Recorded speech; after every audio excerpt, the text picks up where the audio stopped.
Hi everyone, I am Dr. Anisha, your microbiology faculty, and today we will be discussing about three fungi, their morphological differentiation, their characteristics, and certain important tests which are used for their identification.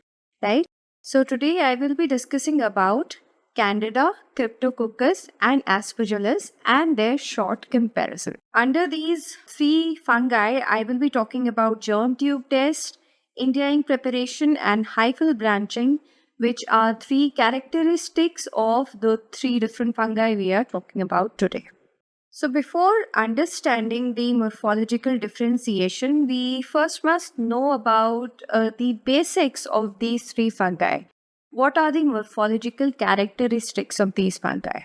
So, firstly, when we say yeast and yeast like fungi, so these are two different types of fungi which can be present in different morphological forms.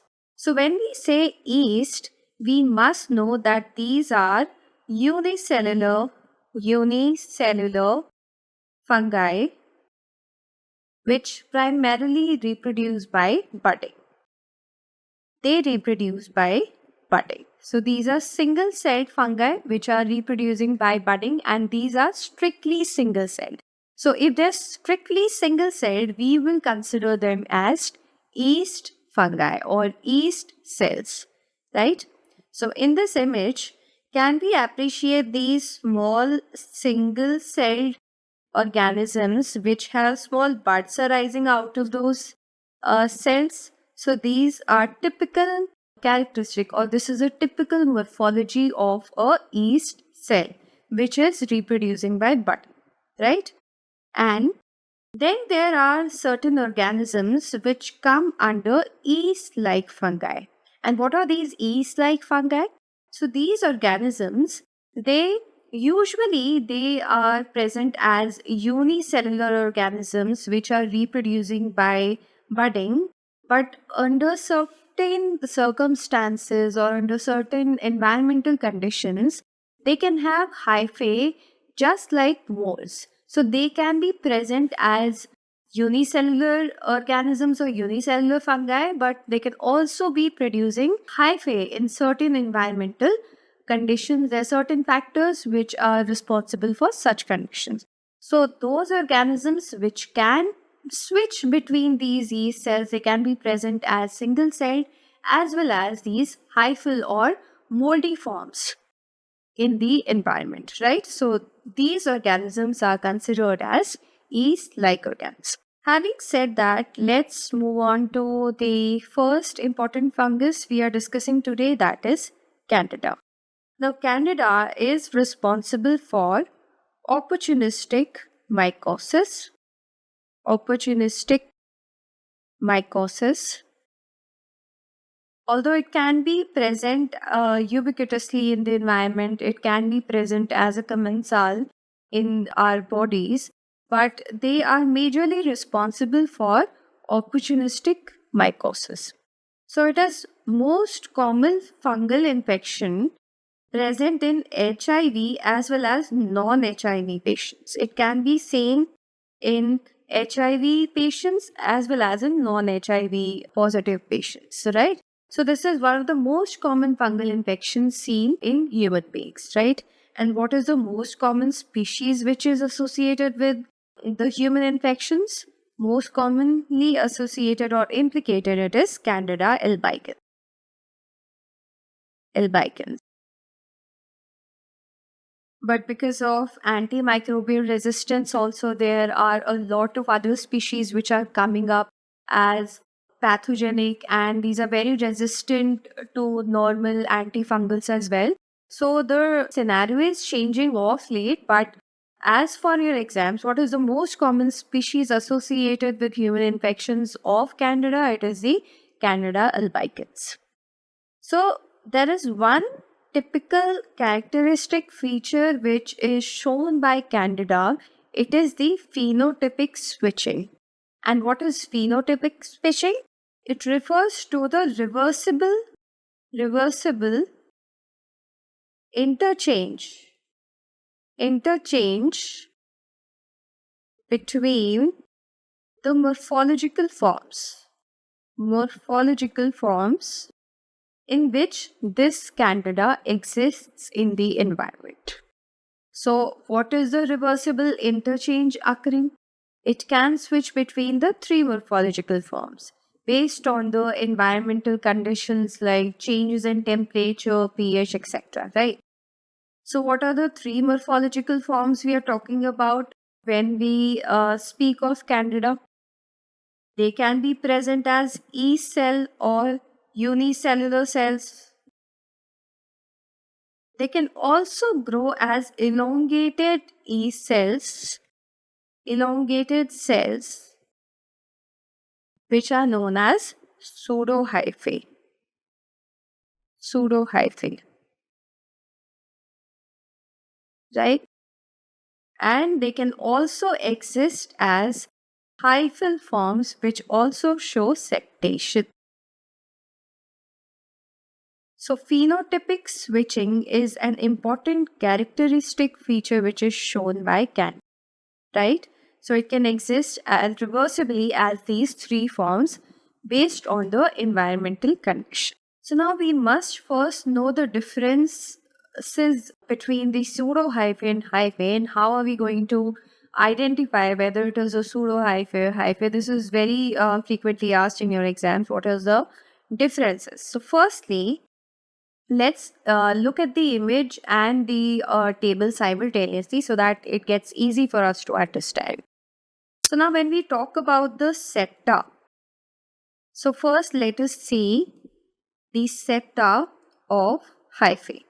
So is there any constriction present at the septa of hyphae? Are we able to see any constriction? No, we are not seeing any constriction at the septa. And are these septations perpendicular to the hyphae? Can we say this is perpendicular to hyphae, right? And is there any constriction? No, there's no constriction. So that defines our first characteristic feature of hyphae, that is septation. Septa are, firstly, they are perpendicular,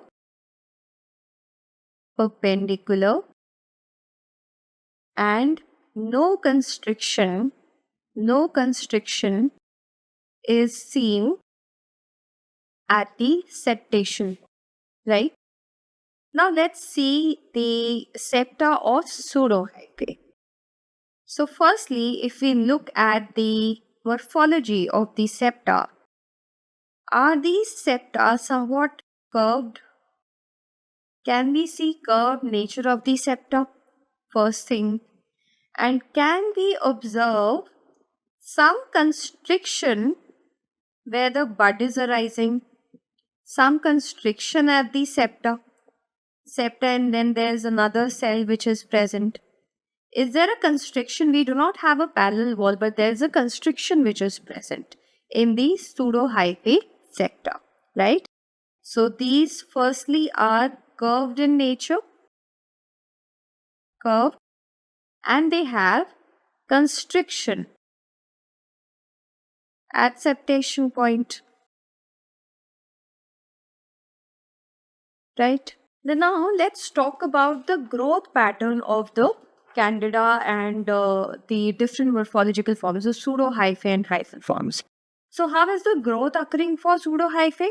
Can we say in yeast cell it is the bud that is arising out of the main unicellular single yeast cell, and it is growing as a bud. It is growing morphologically as a bud arising from the parent cell, a daughter cell arising from the parent cell, right?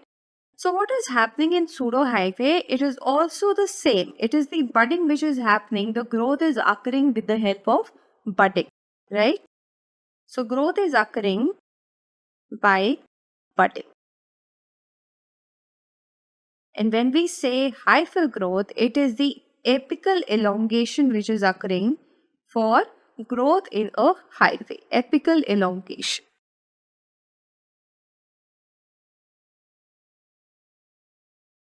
Now, if we look closely, the cell wall. First, let's look at the cell wall of hyphae.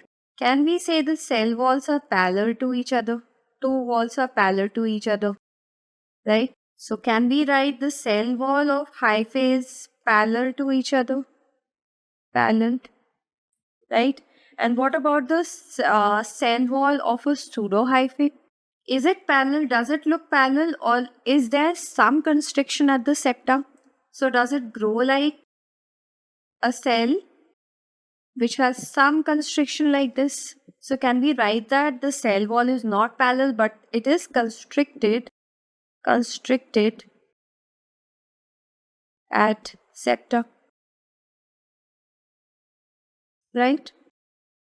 So moving on to the origin of branching. Again, it is one and the same thing for pseudohyphae and hyphae, that constrictions would be present in pseudohyphae, whereas no constrictions would be present in hyphae. And it is same for the case of branching as well. So wherever the branching is arising, we cannot see any constriction. We cannot see at the constriction at the origin of the branches. Whereas in pseudohyphae, there is of course a constriction at the branching point occurring, right? So what is the origin of branches? It is constricted, and no constriction is present at origin. Can we write it that way? Right? So one golden rule when it comes to pseudohyphae and hyphae, constrictions are present in pseudohyphae and no constrictions would be present as in hyphae. Whereas what is the method of elongation? It is budding for pseudohyphae, whereas it is apical elongation for hyphal growth. So now coming over to the identification part of Candida first. So on direct microscopy, can we observe these gram-positive budding yeast cells, and are these oval in nature? Can we say that these are oval in nature? So on direct microscopy, how can we write the morphology? These are gram-positive oval 4 to 6 micrometer sized budding yeast cells with presence of pseudohyphal forms. So what are these pseudohyphal forms? These are elongated cells which are seen. Can we see these elongated cells along with the single budding yeast cells with small buds? Right? Can we see these elongated cells? So these are the pseudohyphae. And when we say the pseudohyphal forms are present, it is referring to the invasiveness of the Candida infection is invasive and active infection is going on, right? It is these morphological forms in such conditions are pertaining to the invasiveness in human body, right? When growth is continuously occurring inside and they are changing the morphological characteristics based on the environmental changes, right? So what is the culture media that we're using for growth of Candida? It is most common culture media in mycology. It is the Sabouraud's dextrose agar which is used for growth of Candida species firstly. And what are the colony characteristics of Candida? These appear as white, smooth, pasty colonies with a typical yeasty odor. With a typical yeasty odor. So the cue point or the buzzword for colony characteristic of Candida species is going to be these pasty colony. And there are certain other identification medias used nowadays that are firstly Chrome agar is one such media where different Candida species provide different colors, but that is not the only identification test or the differentiation. There are certain other tests like sugar assimilation test, utilization, etc.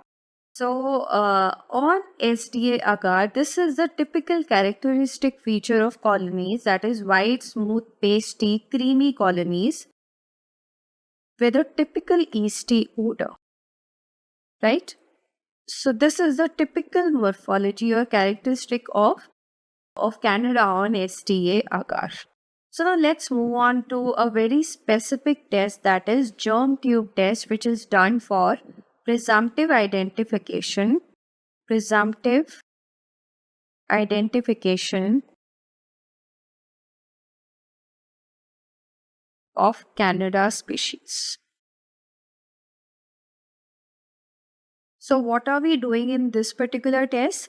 So, firstly, we'll be taking up the colonies from the culture media. We'll take some part of the colony of the culture media, and the culture media that we're using here is the Saber or dextrose agar, right?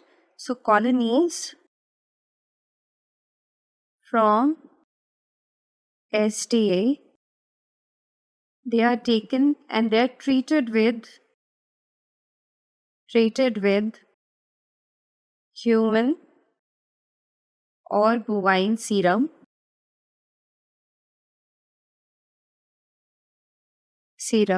and then these colonies are mixed with sera or bovine sera, or in practical labs they are treated with human sera, they are mixed with human sera, and they are incubated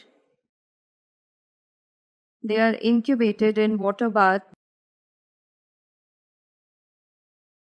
at 37 degrees for 2 to 4 hours. So, what is occurring here? Now, there is an environment which is created for the growth of Candida, right? For the different character, for depicting the different morphological characteristic of Candida, when a nutrition is provided, where serum is acting as a nutritional source, and there is some change in the environmental condition, there's increased temperature, there's shift in the pH, right?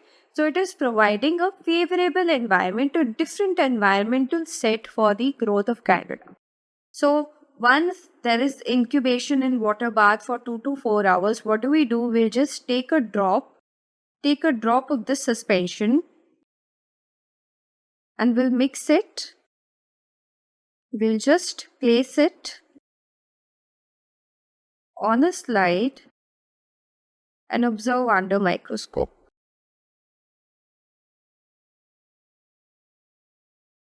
Of course, we'll be covering it up with the help of a cover slip. So what do we observe?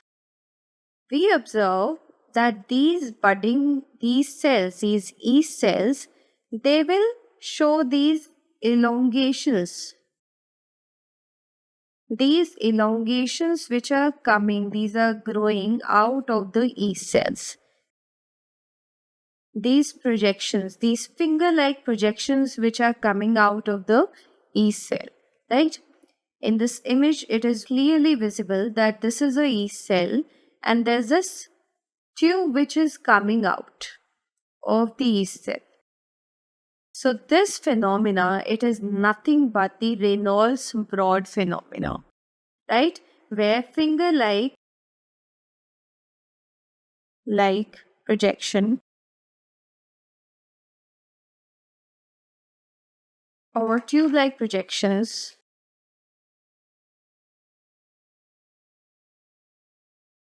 they arise from yeast cell. And why is this occurring? Because of the changes in the environmental conditions. Changes in environmental conditions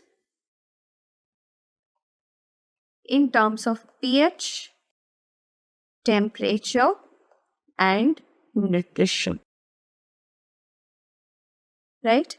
So this is an important phenomena asked in your exams, Reynolds blot phenomena, which is given positive by two important Candida species, which are, of course, Candida albicans, one thing, and can be given positive by Candida dubliniensis. Very, very important, given positive by these two species. So germ tube, that these tubes, these finger-like projections or tube-like projections are the germ tubes we are talking about. Now moving towards the next fungi which we'll be discussing today. It is the Cryptococcus species. And what are the important species which are associated with human infections? There are two species, Cryptococcus neoformans and Cryptococcus gat. Right? So now comes a question whether it is a yeast or yeast-like organism or yeast-like fungus. So can you see these small organisms, these small cells? These are nothing but the cells of Cryptococcus. So these are strictly unicellular organisms, unicellular fungi. So these are yeasts, right? True yeast cells. And what is a characteristic feature, a key feature of Cryptococcus is that these are capsulated. And what is the nature of the capsule? These are polysaccharide capsules. Polysaccharide capsule. One thing. Another important feature of Cryptococcus is that they have the ability to produce melanin. By the help of an enzyme phenyl oxidase. Using the enzyme phenyl oxidase, right? All important characteristics, these are capsulated and they produce melanin. And who are these or this important fungus affects? Which set of people, which group of people are affected by Cryptococcus? They are going to affect HIV patients with CD4 count less than 200. So, this is an important fungal infection in HIV patients. Most important fungal infection considered to be in HIV patients. And what are the risk factors? Of course, when we talk about HIV, first thing that comes to our mind, it is the immunocompromised state.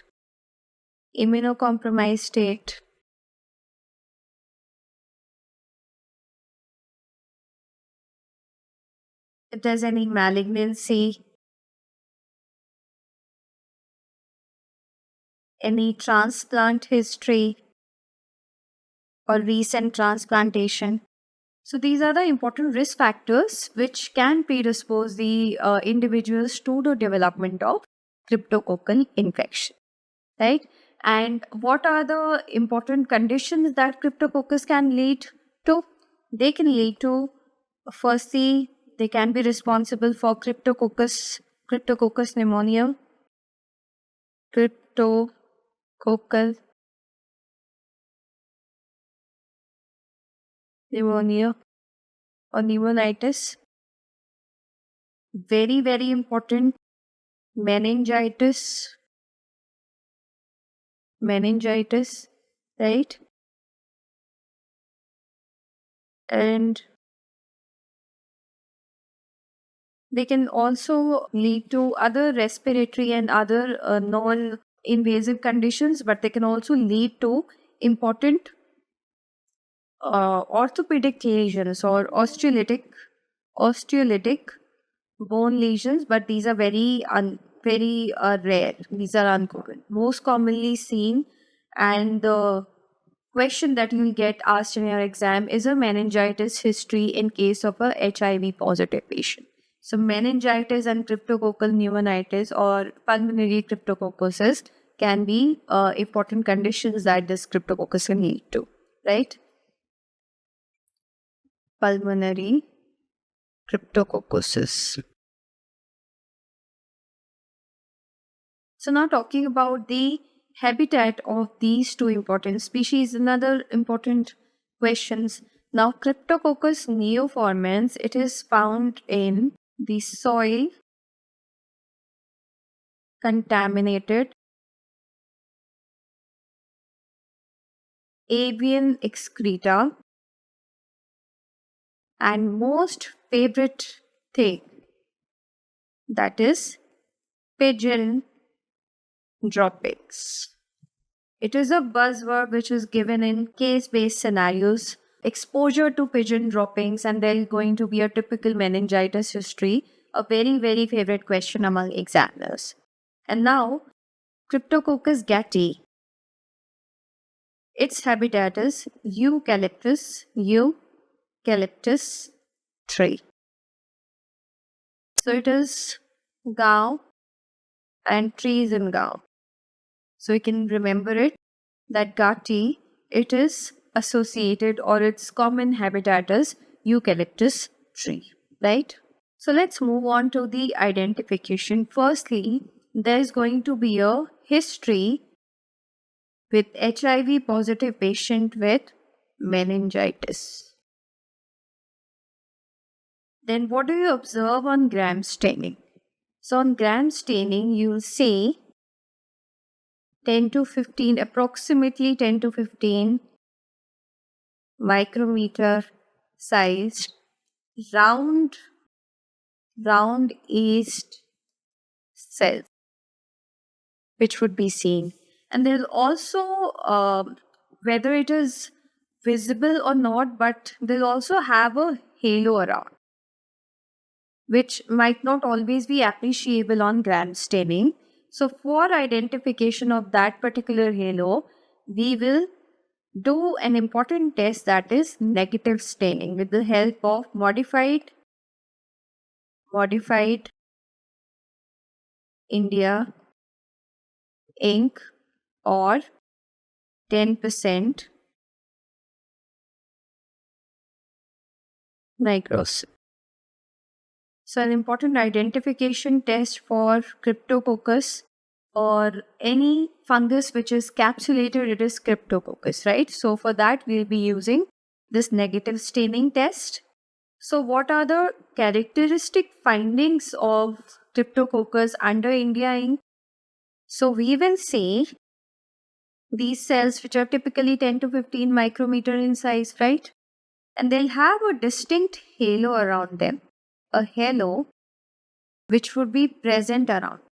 And what is that characteristic feature? This halo would be twice as thick as the size of the yeast cell. So a very, very important characteristic, that the halo, which is nothing but the capsule, it is going to be twice as thick as the size of the yeast cell itself.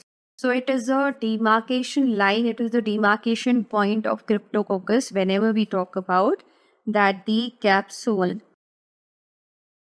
or halo. Background would be darker and you'll see gelatinous capsule, a very shiny capsule would be observed under microscopy for India ink test done. So where do we culture this Cryptococcus? Of course, we can use SDA media. SDA is the most common media which we use for fungal growth, SDA with antibiotics, and typically incubate it for a longer period of time, right? We would incubate it for say 3 to 4 weeks, right? Another media which we can use for culture identification, it is the birdseed agar. bird seed agar or Niger seed agar we can use. And why are these culture medias used? These are the special culture medias that we're talking about. And why are these media used? Because of the important virulence factor depicted by Cryptococcus species. It is the melanin production. Melanin production would be seen on bird seed and Niger seed agar. This is the bird seed agar. And this characteristic feature of Cryptococcus can be observed on this particular culture media plate, right? So now let's talk about the case-based identification. Suppose we get a sample, any sample which we get in our lab, and we have classical meningitis history in such patient. So what is the first thing that we'll do? We'll first do staining, gram staining. Under gram staining, we can either observe oval or round budding yeast cells.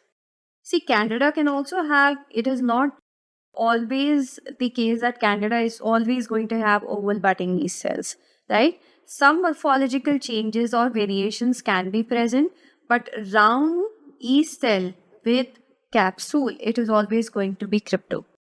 So now if we get round yeast cell on gram staining, we are seeing this, and we have a meningitis history. The first thing that should click in our mind that it is always important that we do negative staining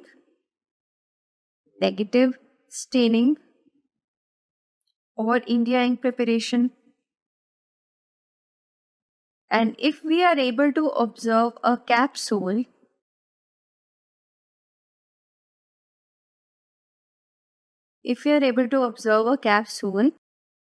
so then and there we can very well make out that it is somehow positive for cryptococcal infection, right? So now, if we get a capsule, that's a good thing that it is some cryptococcal infection which is associated with meningitis and everything that comes out to be positive. Now, in other case, if we do not get a capsule, so now what do we do? So next thing which we do, it is going to be, this is the first thing that we are doing. First thing is gram staining, then we do negative staining, and the third thing we do, anyway we are going to do for cryptococcus infection as well, right? We are going to culture it on SDA. And of course, another test which we are going to do for identification. So on culture, we will get typical colonies. Pasty, we can get pasty colonies. Smooth, white, creamy, pasty colonies. We can also get another similar looking colonies like mucoid, white to yellow in color, right? So now, if we get pasty colonies, we can very well identify, we can do another important test, that is germ tube test. And under germ tube test, if we get positive for, if it comes out to be positive, we can either have as Candida albicans or Candida dubliniensis. And further identification of species can be carried out for further species. So the major factor which here we are using, a major differentiation factor which we are using here for the two species, is the India ink preparation.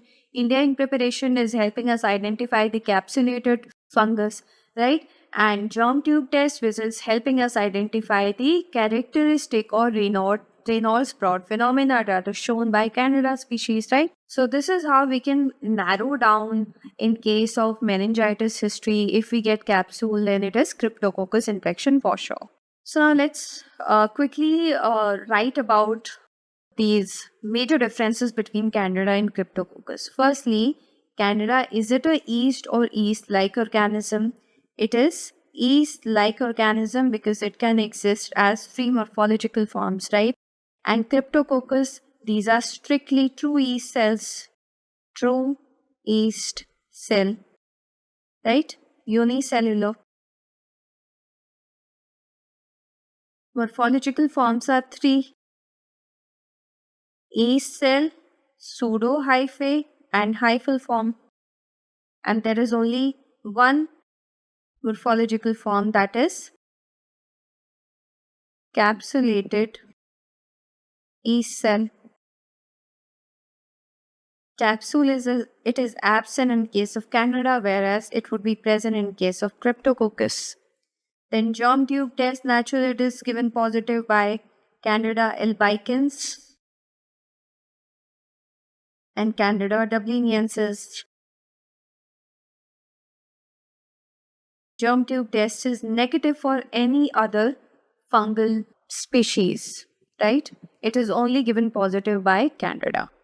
Then colonies would be smooth, pasty, creamy. Colonies would be present with yeasty odor. And these are also going to be smooth, mucoid, yellow to buff colored colonies, right? Would hyphae be seen in Candida? Yes, hyphae can be present in Candida, whereas these are strictly yeast cells, so no hyphae would be seen for Cryptococcus, right? So now let's talk a little bit about the branching and the identification of the Aspergillus species. Aspergilli are nothing but molds. These would not be present as yeast cell, but they'll be only present as hyphal forms. So what is the typical characteristic feature of Aspergilli? So they have a characteristic branching which is known as dichotomous branching, which is acute angled branching,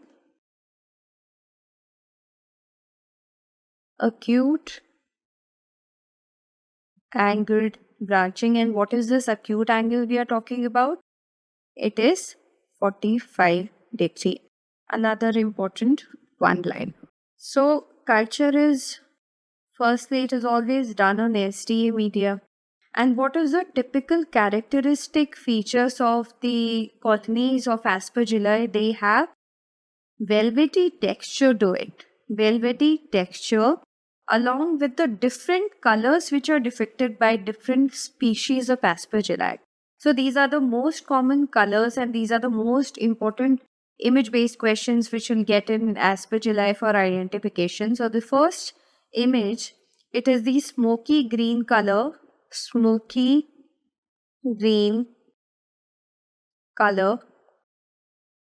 velvety texture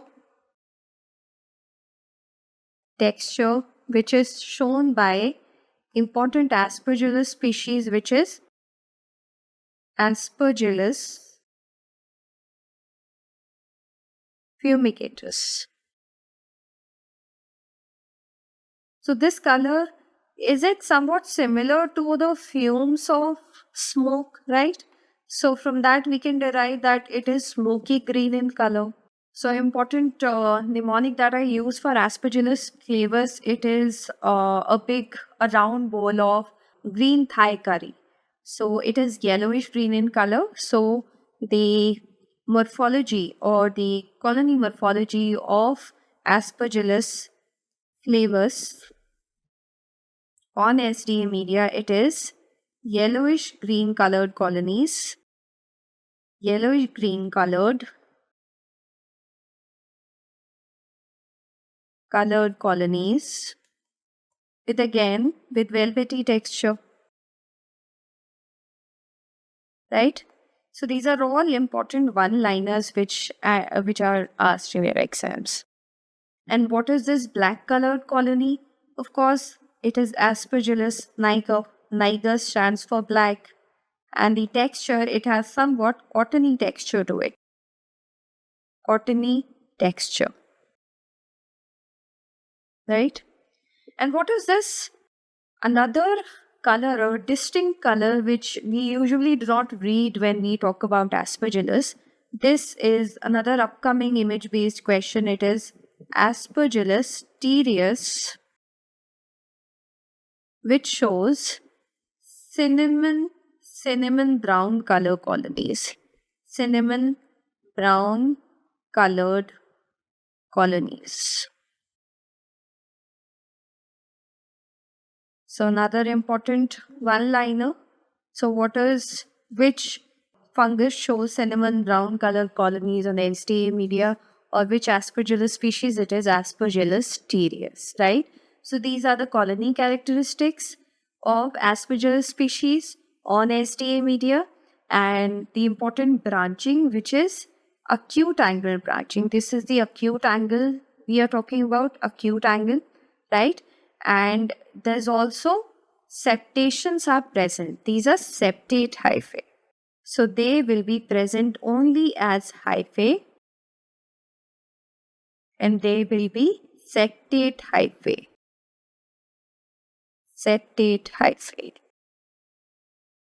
These are all septations we are talking about, right? And the branching is acute angle branching.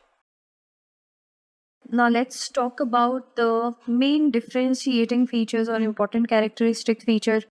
Candida, it is a yeast-like fungus. Cryptococcus again is a yeast cell. Yeast, and Aspergillus is mold. Morphology as yeast cell, budding yeast cell. Pseudo hyphae and hyphae, it is present as budding yeast cell, and this will only be present as hyphal form. Which amongst the three is capsulated fungus? It is the Cryptococcus, which is capsulated. Cryptococcus, which is capsulated. Would septations be present in Candida? Yes, of course, septations would be present in Candida. And what is the scenario in Cryptococcus? No, because there's no hyphal forms. It is the single budding yeast cell. No septations would be present. And would septations be present in Aspergillus? Yes, septations would be present in Aspergillus. What are the colony characteristics? We have already discussed that these would be pasty colonies. One word, if we talk about Candida, it is going to be pasty colonies. One word about Cryptococcus and ST, these are going to be mucoid. And one word for Aspergillus are going to be velvety colonies. And with different colors. Germ tube test is given positive by Candida. No other fungus is giving this positive, and India ink test is given. It is done for which fungus? It is the Cryptococcus we are talking about, and done for capsule demonstration. Capsule demonstration. Right? So this was all about the differentiation features and different specific key one-shot identification features in your exams if asked for these three important fungi. Thank you.